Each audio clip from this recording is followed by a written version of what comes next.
Welcome back. This is Corey Cantrell. I am the moderator for this evening's candidate forum. In our final segment tonight, we will be talking to the candidates for the District 14 seat for the Iowa State House of Representatives. And joining us are Republican Robert Henderson and Democrat Steve Hansen. Also returning with us are our panelists, Kristen Barnes of Western Iowa Tech Community College, Flora Lee, a member of the League of Women Voters, and Hannah Adamson, KCAU 9 news anchor. So thank you, ladies, again for being here. And this has been a long haul. This is the sixth segment we've done in 2 nights, and this is the final segment. So, gentlemen, we thank you for being here tonight to participate, and so that our voters can make an educated choice when they go to the polls. We will be following the same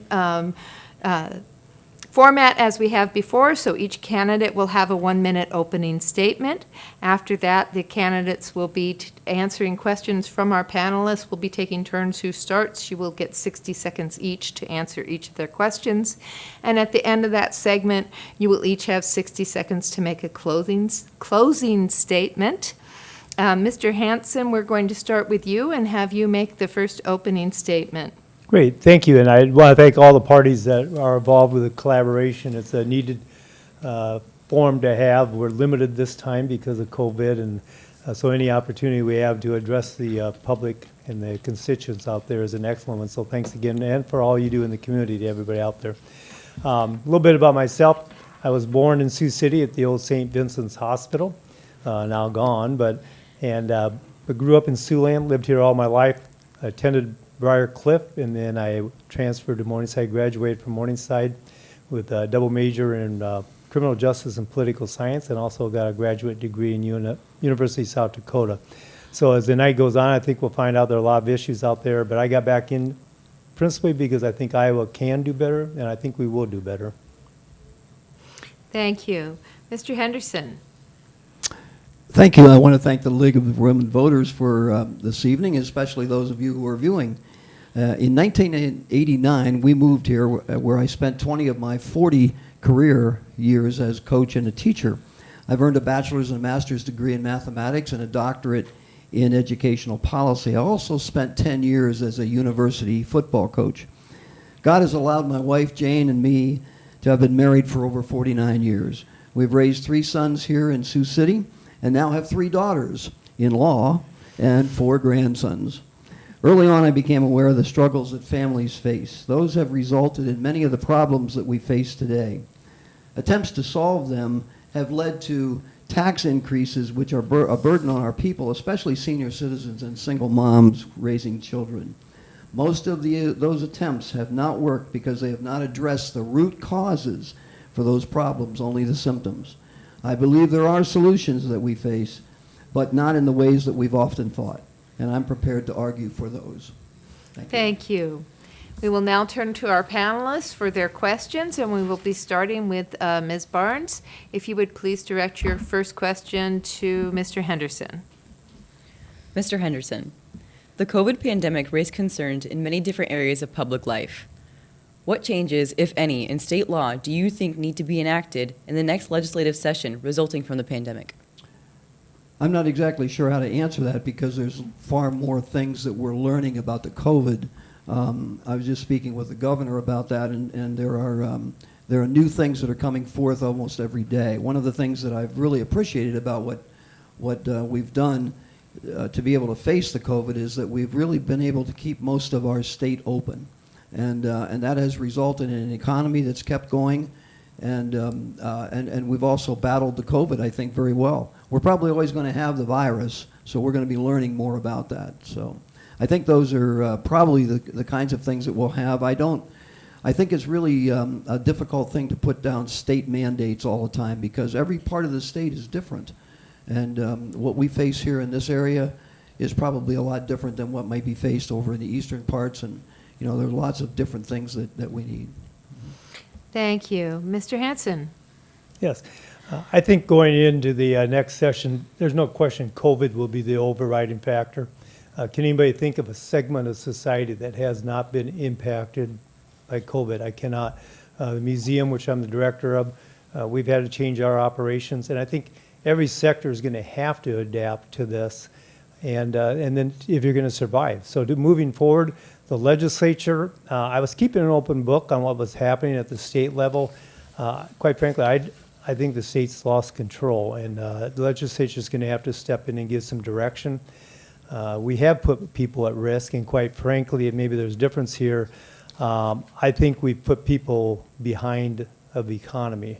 I think when we were closing things down, that was the right thing to do. There was a rush to open up the economy, and thank heavens the feds came in and supplemented it, but it will be the number one overriding thing in the legislature.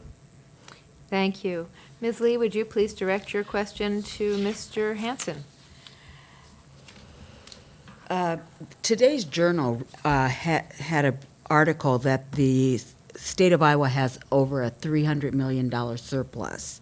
I don't know if you saw that, either one of you. But if we have this $300 million surplus, how would you as a legislator spend those dollars? Well, or allocate those dollars? Exactly. Let's start with the premise, if there is one. And why do we have that surplus? Because you may recall at the close of the session, different areas were getting cut because there wasn't enough money. I think there's a combination of things. Sales tax has done better than what people thought that it would with COVID, but also with the great infusion of federal money. And part of that's with farming, the tariffs, subsidies that have come into farming. And then also, I mean, you keep hearing about all this money coming in and it's getting filtered down. So I think if there is a surplus, then you take a strong look next session going in at the areas that got cut. Some of those key areas, critical areas, mental health, education, any number of things that got cut. And people were pretty proud of themselves for showing fiscal restraint, but the reality of it is there's some real needs out there that surplus could be used to address those problems. Mr. Henderson? Yes, I think it's a $305 million surplus that I've understood has been as a result of the really strong efforts that we've put forth to be conservative and be able to handle money in a very, very good way. However, as Steve just said, I do think there are probably needs that have not been met, and that can be used for that. That's one of the reasons for the surplus, and I think that would be something that we could do. I also think that despite the fact that we have done, I think, pretty well with the COVID, there are going to be things that will have to take place, and I think that will be a big part of maybe the assistance that we give to hospitals and perhaps even doctors to handle that. Thank you. Ms. Adamson, will you please direct your first question to Mr. Henderson? Well, Mr. Henderson, speaking of COVID-19, do you think school districts have autonomy to make the best decisions regarding health protocols? And if not, should they have more, or should they need to meet certain criteria put forth by the state? I think that I think having the autonomy is important, because I believe the needs and the things that are necessary in certain school districts change from one school district to another. For example, here in Sioux City, we may have protocols that require much different than even as close as Hinton. So that's really important that we give the flexibility to those districts. However, as I mentioned before, there's not a lot that's being known about this, and there's new information coming in, and that's important to get disseminated so that districts can make those kinds of judgments. Thank you. Mr. Hanson? Well, I think, first of all, you need a clear message and a solid program from the state of Iowa, from leadership, and we're lacking that. It's been like a yo-yo. First they gave local control, then there was a trip out to talk to the president, and then they took it back. I have a lot of faith in local control and the local jurisdictions in knowing what's right for their district, and you can't keep changing your criteria. Once the threshold was going to be 10%, then it got moved up to 15%, then it's like, whoops, maybe not. Just be consistent with what you have across the board. I have a lot of faith in our local administrators, and this is very real. And once again, it comes back to the economy and the big push, and we know part of it is because we don't have childcare that we need, so school becomes a critical part of that. But on the other hand, what comes first? The safety of our kids, the safety of our staff, the safety of everybody around that, grandma and grandpa, when the kids go back home. So we need better standards and more consistent standards from the state level. Thank you. Ms. Barnes, would you please direct your next question to Mr. Hanson? Mr. Hanson, Iowa's population growth has been below the national average for decades. What actions should the state take to increase population? You know, that's an excellent question, and I think, very good leader in Sioux City, Lance Morgan, likes to say this, but this is true. The first thing we have to recognize as state leaders and as community leaders is that the face of Iowa is changing. The color of Iowa is changing. And if you want to have growth, we better acknowledge that the color of Iowa is changing. And all you have to do is look at the Sioux City School District and see what our population is there. So you start recruiting to that diversity. Don't reject it. Don't try to fight it, but embrace diversity, and that's what we need to do.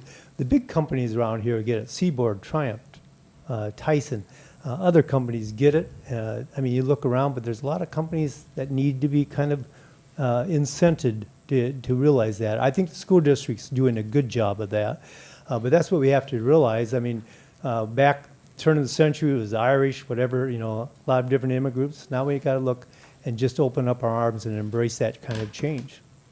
Thank you. Mr. Henderson? Yes, I spent about 6 months working as a regional director for Senator Grassley, and this question is a good question because it came up quite often in the regions that I was in. One of the things that I think an excellent thing that we're doing, the economic development of the state, that director, Debbie Durham, has changed the marketing strategy for our state. Prior to about November or even earlier than that last year, our marketing strategy emphasized the pristine look of the state of Iowa, which is primarily cornfields. But they've changed that. They've changed that to small town living and the benefits of small town living, as well as the housing situation, which is pretty much an advantage here. And I think in a rather interesting way, the COVID really helps us because more people are learning that they can work from home. People can probably move here, still maintain an office in, let's say, New York, and be able to do that. So I think that's going to help, that's for sure. Thank you. Ms. Lee, would you please direct your next question to Mr. Henderson?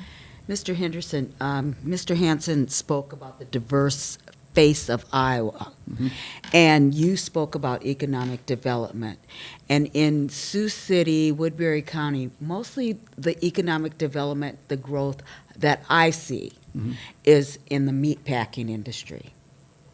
Correct. Tyson, Seaboard, that's what we tend to see, the big companies we see coming into our community. In order to recruit more professional people of color and diverse backgrounds, what would you do? Well, I think that, as I mentioned before, you know, small town living is not, I don't think there's any kind of an ethnic choice on that in the sense that some people like it and some people don't because of their ethnicity. I think that attracts people in lots of ways, and surprisingly, you know, those of us who live in Sioux City sometimes think that maybe Sioux City is not small town, but for people from outside, it is, and that can be a real advantage. But doing that from people from different cultures and different ethnicities has to be structured in a little different way when we go to those folks. Let me clarify. What type of employment would you Oh, bring I'm into sorry. this community to recruit the different groups of people? Right. Even young white people. Yeah, I sense that you're probably not comfortable, neither am I, with just having the meatpacking industry be the ones that do that, but to recruit people from different areas. And I believe that there are skills and skill levels that are available. I think part of it is to attract more business here to be able to upgrade what it is that we can offer, and then and get that marketing out there. I think the Chamber of Commerce is doing some of that right now, but we do need to do more.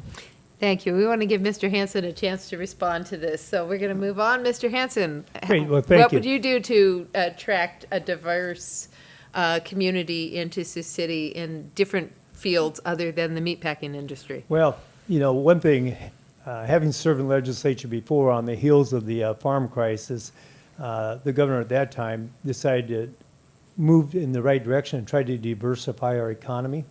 And Siouxland needs to do that too. We're still going to be ag-based primarily, but we have to start looking more at professionals and what's that mean? How do you get professionals to come in? Sioux Falls, with the financial industry, is doing a great job of that. When they diversified, they went to lowering credit card rates and along that line. But I think, first of all, you also address, number one, a solid education system. You're going to get professionals in here. They're going to have families. Make sure you have a sound school system. That's important. That meets their needs. Also, you have to have the amenities that, if you're going to learn from big cities, make sure you have the museums, the art centers, the libraries, other things that are available to them. You have to have decent paying jobs, and that's going to take some incentives both at the local level and at the state level. So we can do that. I think we're better doing it, and also retaining the people that we graduate right now, bringing them back home. But it's going to come down to incentives. Thank you.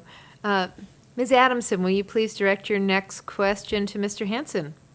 Mr. Hansen, many Iowa workers, especially amid the COVID-19 pandemic, are struggling to find affordable and quality child care. How would you work in the legislature to help Iowa parents in your district?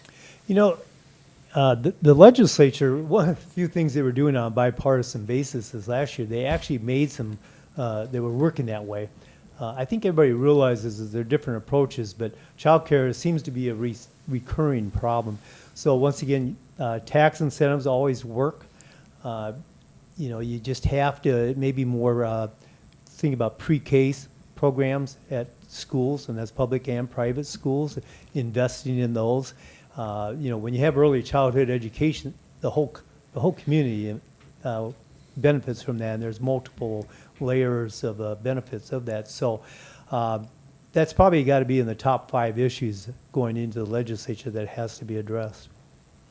Thank you. Mr. Henderson? Yeah, traveling across the state and talking to community leaders across the state, that this is a question that everybody has. Workforce and childcare are the two major issues.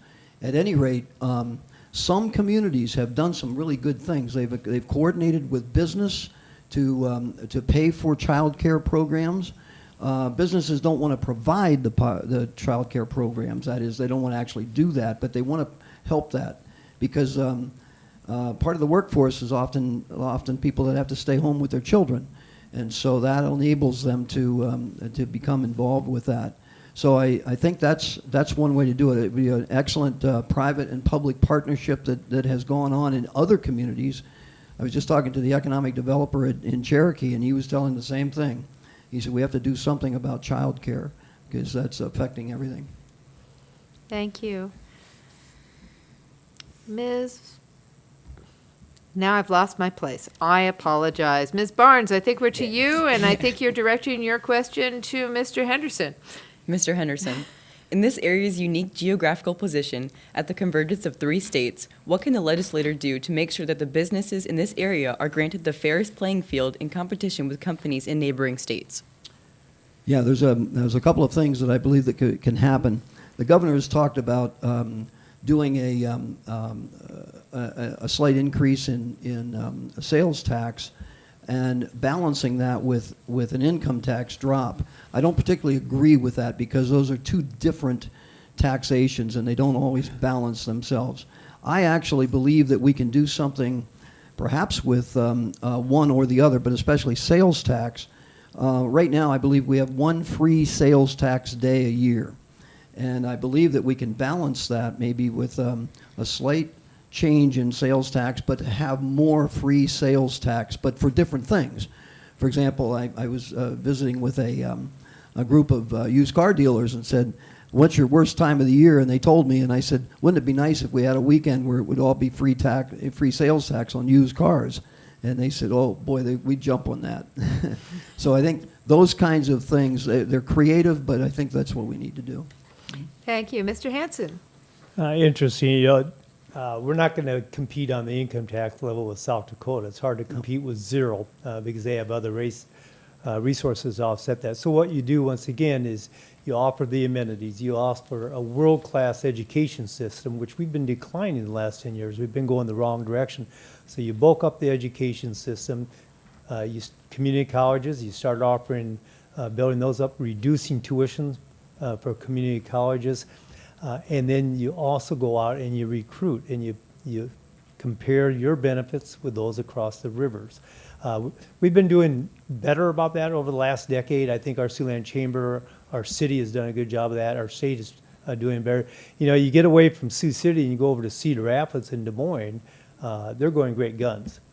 So the state has the proper initiatives. We just have to bring them over to this side of the state and keep working. We have to work harder in Western Iowa. We always have, but we're doing that, and we succeed in a lot of different areas. Thank you. Ms. Lee, would you please direct your next question to Mr. Hanson? In 2017, the Iowa legislature made huge changes to the 40-year-old collective bargaining law. Would you please share your thoughts on those changes and whether or not you would work towards restoring those changes? You know, you referenced 2017, but it's been an ongoing, I say it's an ongoing assault on the middle class and on the working person. It's just been one thing after another. And it's not just collective bargaining. There's also a concerted effort to go after the public employees' retirement system. And I'll admit right up the front, I'm part of that system. And to me, that's just as sacred as Social Security. So we have to, you know, if the Democrats take control of the House, there'll be an effort to take a good, strong look at some of the collective bargaining that's been gutted. And some of those things went way too far. And I think people are starting to realize that now.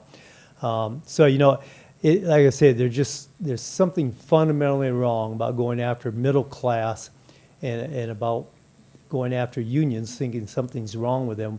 Unions have built this country fundamentally, and all Americans have benefited from unions.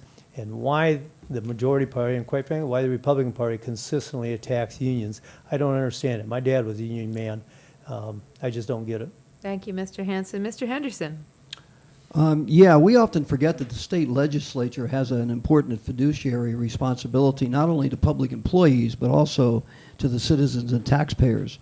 Today, average public employee pay is actually on par and even a little bit above in some cases than the private sector, but the benefit packages that have been awarded to them over the years has been more generous than most companies could afford.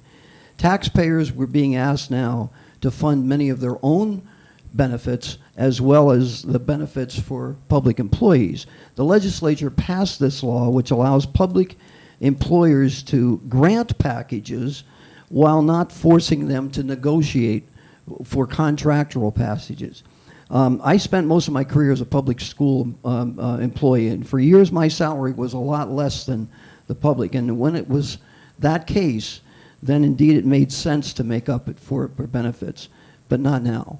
I think that the competition for good quality public employees will mean that employers will have to continue to give benefits. Thank you. Ms. Adamson, will you please direct your next question to Mr. Henderson? Mr. Henderson, COVID-19 has impacted small businesses and nonprofits across Iowa. If elected, how would you work to bring additional financial relief to those affected businesses and nonprofits in your district? Well, I think perhaps the surplus that we have can be used in that way. I don't have any specifics in that matter, but I do believe that that's one of the areas, and I know that's been talked about already. So that's one of the things that we can possibly do. I think tax breaks and tax incentives for those small businesses, even though they may have taken advantage of them before, might be something we have to kind of reinstate and bring that back in.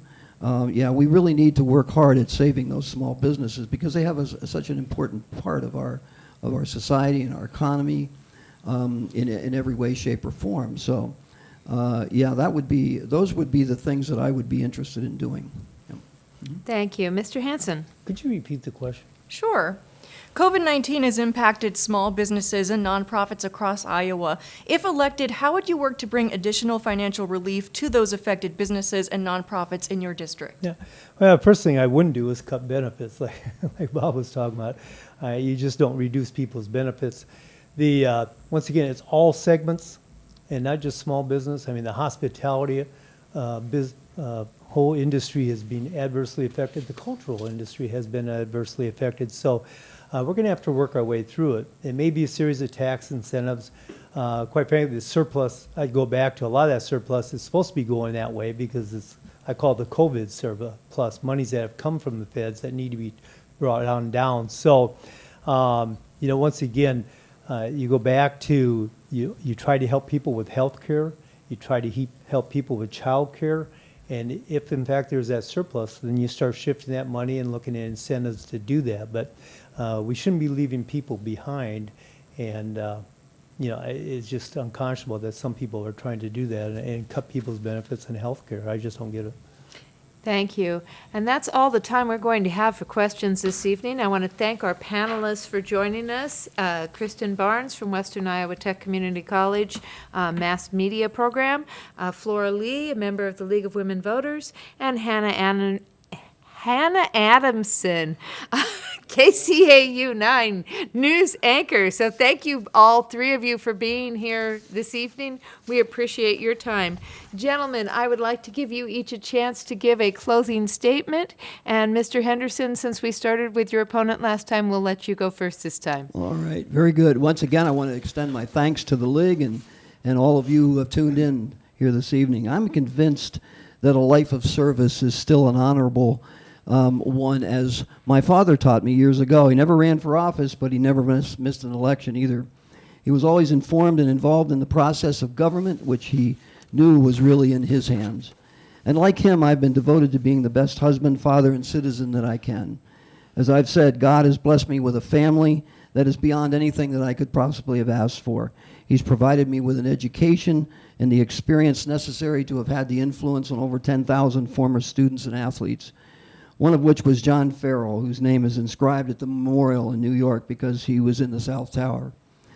God did not do that so that I could take it easy for the rest of my life. I am convinced that his plan for me is to use my education, my experience, my resources, and my energy toward a better place for all. Sioux City, Iowa, the nation, and our world. Thank you very much. I would appreciate your votes. Thank you. Mr. Hanson. Thank you. Appreciate everybody in front of the camera and all the people behind the camera that people back home can't see for hosting this event. It's a needed event. So I've worked at the museum for the last 18 years and been very happy at it. I enjoy my job, love my job. And people ask me, before I came to the museum, I served in the legislature for 16 years, 8 in the House and 8 in the Senate. And when I left the legislature to take over the museum, I was happy with what we had accomplished. Education was still number 1, number 2 in the nation. We'd done great work in environmental legislation, groundbreaking water quality legislation, mental health we cared about, Children's Hawkeye Plan. Felt really good about leaving. Over the last 10 years, we've gone seriously backwards. Before the whole COVID thing, the state's been going backwards, and that all reflects on our recruitment efforts. So we can do better. We will do better. I'm running because I think I can make a difference, and I really would appreciate all of your support and your vote. Thank you very much. Thank you, gentlemen. Thank you for being here, and thank you both for your willingness to serve our community and our state. We appreciate your service. This will conclude our 2020 League of Women Voters Candidates Forum, this one for the Iowa House for District 14, and our whole series that we've done over the past 2 years, or 2 days. Boy, I'm getting tired. If you missed any of the segments, they are available at the witcc.tv or on the League of Women Voters of Siouxland Facebook page, and also at KCAU Siouxland Proud. They have been live streaming this event, and they will keep these videos up until the election.